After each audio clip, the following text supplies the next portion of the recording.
Welcome, everybody. We are so happy to be back live on the air, direct from the Dot Studio, here on the grounds of Midtown Video. Welcome to our studio audience. Thank you, everybody, for joining us in the studio today. Welcome to our millions and billions of internet viewers. Today, we have a fantastic show for you.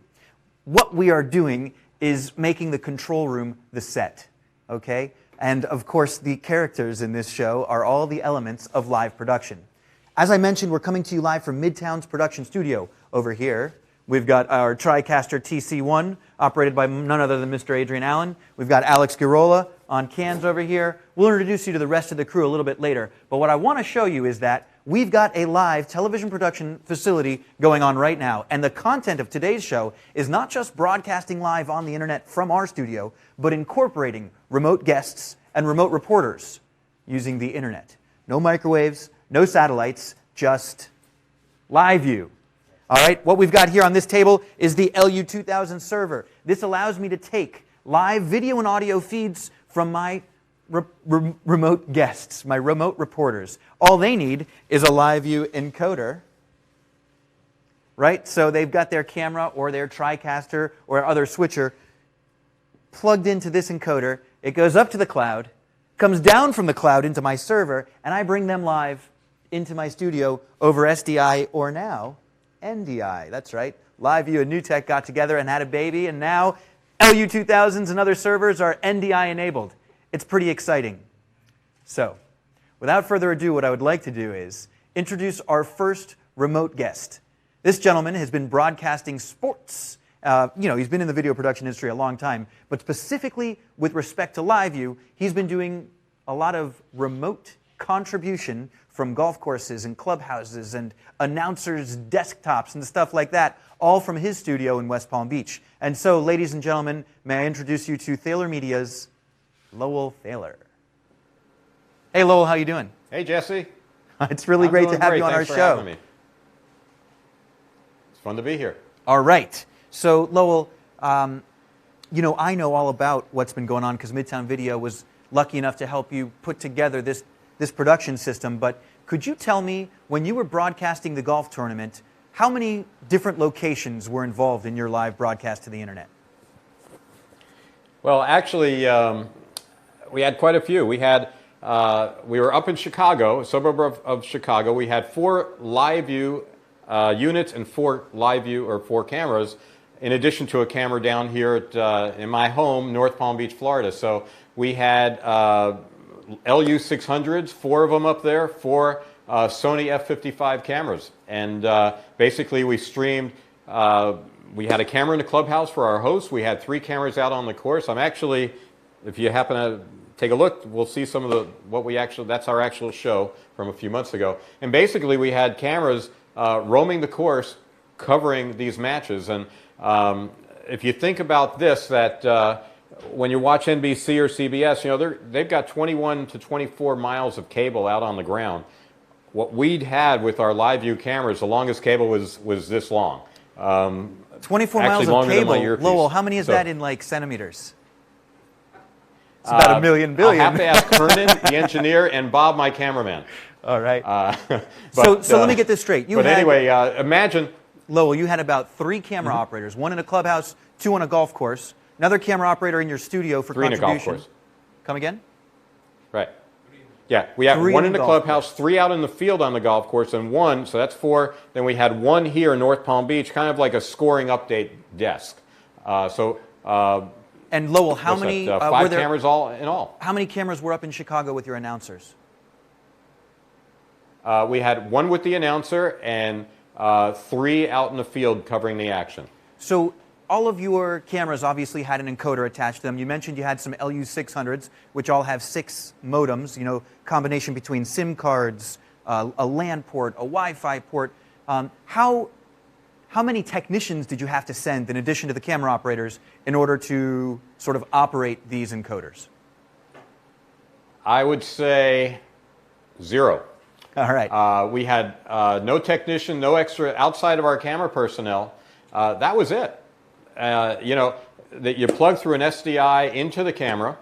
and through the LiveU and the cellular bonding, it goes up in the air. It comes down to a server that's behind me. And we had a full-blown, instead of an on-air or on-location production truck, that was right here, which happens to be in my one of my back bedrooms here in the home, in my house. And we had about 9 people here. We had director, producer, TD, we had audio, we had replay operator, a replay producer, a live text operator, a live text producer. We had an engineer in charge. That all happened right here in the house. So That's imagine amazing. the cost savings of traveling people to go up to Chicago. Everything was done down here. For the client, it was a big cost saving. And so just one last question. You own a lot of LiveU gear. You own a few encoders. You own a few decoders to mix all of the incoming feeds into your TriCaster. Was it all owned equipment? Actually, some of it was, I own 2 LiveU units on my own, and then the rest we rented from a company called Midtown. Imagine that. But we rent, I've got the server I own 2 LiveU units, and the rest was all rented through Midtown. I really appreciate you joining us on the show today, Lowell. It was really great to have your contribution. And before you Pleasure go, being here. Before you go, what unit are you using to reach our server today? We are using a 600, LU 600. Fantastic. The signal looks great, and you sound great. So thank you again for being on the show. Thanks for having me. All right. So that was great. We've got a question coming in from the internet, so we're going to turn to Kat, who's moderating our chat room. So let's hear it.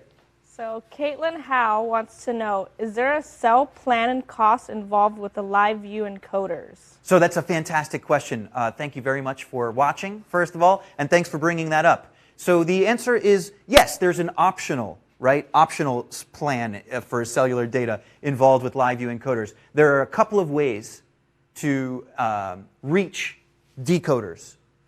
And the nice thing about these ways is they're not independent, right? You can use them all together. So let me give you an idea. Here's an LU200 encoder. These 2 ears each hold a SIM card. So those SIM cards obviously would want a cellular data subscription. You'll notice it's got not just 1, but 2 USB ports, right? So in addition to your SIM cards in these antennas, you can get up to 2 USB modems that have a SIM card in them. So you could be bonding 4 different cellular modems together. Now, optional, of course. Why do I say that? Because it's got a LAN port and it's got built-in Wi-Fi. So if you were in a location that had very strong internet, you plug in your network cable and you're good to go. If you were in a location that had really strong Wi-Fi, right, you could ride on the Wi-Fi and get what you want, a minimum of about 5.5 megabits per second using H.264 encoding. We'll talk about encoding again when we bring up the LU300 a little bit later. The point is, if you have a little bit of cellular internet, and you have a little bit of wired internet, and you have a little bit of Wi-Fi internet, what the LU200 or all of the LiveU encoders do is bond all of those different internet service providers together. So if you need to achieve 5.5 megs per second, you can get 1 on this SIM card, 1 on this SIM card, 1 on your LAN port, and 1 on Wi-Fi. The HD signal will be split up across these different internet service providers, combined together in the cloud. It's a process they call LRT, LiveU Reliable Transport. So you could get a cellular subscription to data, or you could just rely on your internet service provider using LAN and a combination of LAN and Wi-Fi. So thanks very much for your questions. I really encourage our viewers out in the universe to send your questions in through the chat room through Kat. All right? So let's just look a little bit deeper at this encoder because, as you might imagine, communication between the home studio and the remote reporters is critical. And so that's why there's this here headphone jack. This is just a 3.5 millimeter jack that allows you to send an IFB channel back through the decoder. Let me show you what I mean by that. Here's our headphone jack, right? And to get anything out of that headphone jack, what we do is we take a USB audio device. So I'm using Focusrite, the Scarlett 2i2. It's really sweet. It gives me the opportunity to bring mic or line levels in and take them out as a USB connection. So I run USB into my decoder, and then I just add a little push-to-talk mic here, so I can hold the mic down, and now I'm sending IFB signal to my remote guests. my remote guests have headphones plugged into their encoders, and that's how they hear me. So you might have seen Lowell answering all my questions because he heard me, right? So he heard me through this IFB system. In addition to my push-to-talk mic, right? My audio engineer, Alex, is routing my lapel mic into the second input of that Focusrite. So in this way, all of my audio signals are going to my XLR USB encoder and reaching all of the encoders that are hooked up over this little headphone jack. Now, sometimes you need to reach the camera operator, not just the talent. So that's why I always carry a 3.5 millimeter splitter. So what does that do for me? Well, if I want to come out of the headphone jack with a 3.5 splitter, the encoder rides with the camera operator. Camera operator's wearing headphones and he can hear me. Then you can take your Sennheiser or Sony wireless microphones and turn them around. Take the transmitter and plug it into this device. Take the receiver, put an earbud in it, and wear it right next to your lapel. That way, you're wearing a wireless IFB, the encoder rides with your camera operator who's wearing headphones, and now the talent and the camera operator are always in touch with the production studio at home who are routing IFB audio through the decoder. So that solves a lot of communication problems for us. The way that this show is going to go is we're going to talk about some very specific LiveU products. Remember I said there's a difference between H.264 and HEVC. But before we get there, I want to show you guys how easy it is to switch between your remote guests. So you saw Lowell Thaler from Thaler Media. Now I want to introduce to you Mr. Mike Savello. He's the VP of Sales from LiveU. And so before we do that, Adrian, can we bring up Alex's laptop? And can we bring it up on the aux too, please? So what you're looking at is a live feed, right, of our, what we call the LiveU control room, LU Central Control. So here's Mr. Lowell Thaler. He's live. That means his encoder is connected to my decoder. Here's Mr. Mike Savello. He's live. That means his encoder is connected to my decoder. Presumably, they both hear us over IFB. Mike, can you give me, yeah, all right. So we are live. So in just a moment, we'll bring Mike up full screen on the aux. We'll go back to our 2-Up on program, and then we can unlock Mike Savello's audio and welcome all the way from the Northeast, Vice President of Sales at LiveU, Mr. Mike Savello. How you doing, Mike? Great. Thanks for having me, Jesse. All right. It's so wonderful to have you here. And what encoder are you using? So I'm actually coming to you live from Massachusetts, which happens to be, I'd be remiss if I didn't say, home of the 2018 American League champion Boston Red Sox, from an LU200E encoder, which is our H.264 encoder, connected to my my wireless router and my a separate MiFi device that I have available. That's great. So that actually answers a question we had. Somebody asked us from the internet, do you need a data subscription plan to run these encoders? But what Mike is using is the LU200E. It's just like my LU200, but the E means it's an encoder only, meaning it doesn't have the built-in SIM cards. You could still connect, if you wanted, a USB modem in order to get some mobile data introduced to your internet mix there. Is that right, Mike? Yes, that's correct. Cool. All right, so you're using an LU200E. I've got a 200 here. Mr. Thaler was using a 600, but tell me about the coolest, newest encoder that's going to free us from the use of H.264. Yeah, the new technology that is really a game changer for what we do is called HEVC. And it's a game changer because it uses half the bandwidth of H.264 for the same image quality. That allows you to get essentially double the reliability of video signals over cellular that you could get previously. And so for us, it's really a game changer, and for our customers, it's a game changer because it allows you to operate in much more challenging conditions and still get a very high quality signal. So the HEVC we took very, very seriously. We implemented it in hardware. In fact, we're the only vendor that's put a hardware-based encoder into our products for HEVC encoding, which is what you saw coming to you from Lowell's feed. I'm very happy to announce that we've taken that same technology in the LU600 line and brought that down to a much more affordable solution now. That solution is called the LU300, which I'm holding right here. It's a little slim box. It's about the size of the LU200, a little bit larger than an LU200. But this has the same hardware-based HEVC encoding as our LU600 big boy. It just has fewer modems to connect to. You can get up to 4 modems in here, as Jesse said. Plus, you've got an Ethernet connector on the side, so you can connect it to a LAN. And then you also have the built-in Wi-Fi capability as well. So very similar connectivity to the LU200, but with the same encoding horsepower as our LU600 HEVC. That's awesome. So as Mike identified, LiveU bringing you guys HEVC encoding. Now, I happen to know HEVC as H.265. It's one hole better than H.264. Before he's got to go, I want to make sure to say thank you so much to Mr. Mike Savello, VP of Sales at LiveU. I want to share with you that they have a 24-hour support team. 24-hour support team, because they know what it's like to be in a broadcast environment. Your stuff has to work. If you're bringing in remote encoders to your, what they call at home, I don't like to use the word at home. I feel like our crew have a little bit more professional stuff going on. Even if it's in your house, that is a studio. If you're bringing in remote guests and you're appearing live on CNN, you don't have to do it on satellite anymore. Mr. Mike Savello, thank you so much for joining us. We really appreciate it. Thanks for having us, Jesse. All right.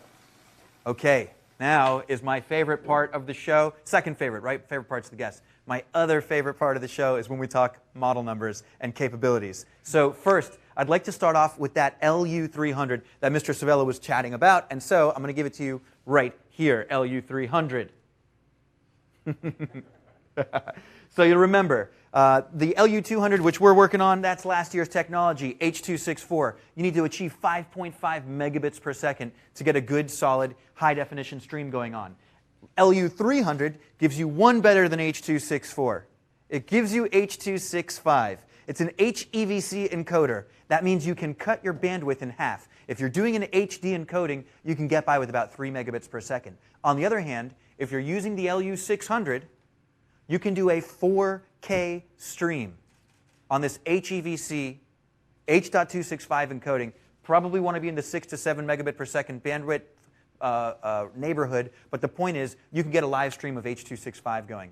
And so, you know, everybody out there is upgrading to 4K, and we can help you get there, not just in your studio, but with your remote guests as well. Speaking of 4K production studio, let's jump out of order here and show our TC1 slide. If you're building a studio, whether it's in your home or it's in your broadcast office, you got to have a TriCaster, at least one, probably 2 or 3. TC1, this is a 4K capable TriCaster, one of the first TriCasters that gives you that 4K encoding capability. Now, it's not going to go direct into the box 4K. What you would do is get an NC1 I/O. So it's an 8-channel, you know, 3G, 6G kind of encoder that'll take 4 streams of SDI and give you one 4K source. So you can get up to 2 4K sources using SDI cables, but built into the TC1, of course, is NDI, Network Device I. So if you want to be shooting in 4K, get yourself some HEV encoders and decoders from LiveU. Get yourself a TC1 from NewTek. And, of course, call your friends at Midtown Video. The last slide that I wanted to show product-wise is about the LU2000 decoder. That's what we're using here. As I mentioned, NewTek and LiveU really got together and started cooperating. So the outputs of your LiveU LU2000 servers can connect to your TC1 over NDI. So if you've got 4 SDI sources already, but now you want to bring in your remote guest, no sweat. Select NDI, and you're freed up of that SDI cable. You're already on the network, right? You're taking your remote guests in from the internet. So skip the SDI cable. There are a couple of different flavors of the 2000 decoders. Our flavor happens to have 1 SDI output, but Lowell Thaler's has, I think, 4. What does that mean? He can have 4 encoders connected to our machine, just like we did, looking at Alex's multi-view there. You saw all of our different live contributors. The difference is I could only have 1 of those live contributors coming out on a channel to my TriCaster at a time.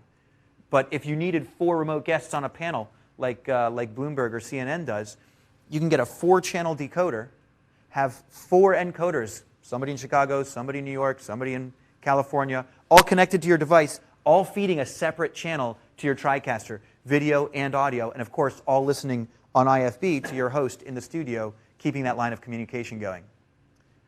So there was a lot covered today. I would say we really covered a lot.